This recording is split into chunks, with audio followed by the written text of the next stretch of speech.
কাউকে বিনা কারণে চোখের পানি ঝরিয়ে যদি ভেবে থাকেন আপনি জিতে গিয়েছেন, আরে হতভাগা, আপনি তার কাছ থেকে হেরে গিয়েছেন, জিততে পারেননি। আপনার জন্য যে মানুষটা চোখের পানি ফেলে আপনার স্মৃতিগুলা যাকে ভালো থাকতে দেয় না, তাহলে বুঝে নেন আপনাকে সে কতটুকু ভালোবেসেছিল।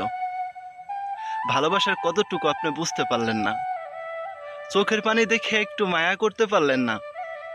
চোখের পানি কোথায় থাকে একটু দেখেন তো। এই দিলে যখন একটু আঘাত লাগে, বুকের ভিতরে পুড়ে জ্বলে ছারখার হয়ে যায়, এই বুকের আগুন নিভানোর জন্য তার চোখের পানি ছাড়া আর কোনো কিছু আপন হয়ে থাকে না। আপন তো একমাত্র আপনিই ছিলেন। আপনি একটু মিষ্টি ভাবে কথা বললে, আপনি একটু হাসি খুশি ভাবে তার সাথে কথা বললে তার চোখ দিয়ে পানি আসতো না। দেখবেন অঝরে কান্না করতেছে, আপনি তাকে একটা মিনিট ফোন দেন, আপনি তার সামনে দাঁড়িয়ে একটু কথা বলেন, তার মুখে মিষ্টি একটা হাসি চলে আসবে। সে শতদিন কান্না করলে আপনি যদি একটু জানা তার সাথে ভালো কথা বলেন, শতদিনের কষ্টের কথা সে ভুলে যাবে, সাথে সাথে মুচকি হাসি দিয়ে উঠবে। আর আপনি তার চোখের পানি বিনা কারণে ঝরিয়ে ভাবতেছেন জিতে গিয়েছেন। তার চোখের পানি সাথী ছাড়া আর পৃথিবীতে কোনো মানুষ হয়তো সাথী নেই।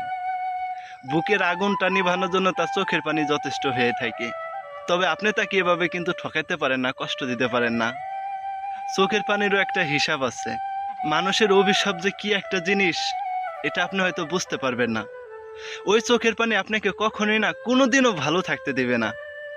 যদি কখনো বিনা কারণে আপনি চোখের পানি কারো ঝরিয়ে থাকেন, মায়া লাগে না? মনে কি একটু দোলাদে উঠে না?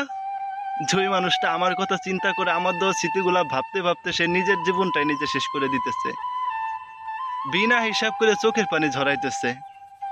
তবে আমি তার একটা খবর নেই না। তবে আপনার মতো বেঈমান পৃথিবী তার একটা হয়ে থাকে না।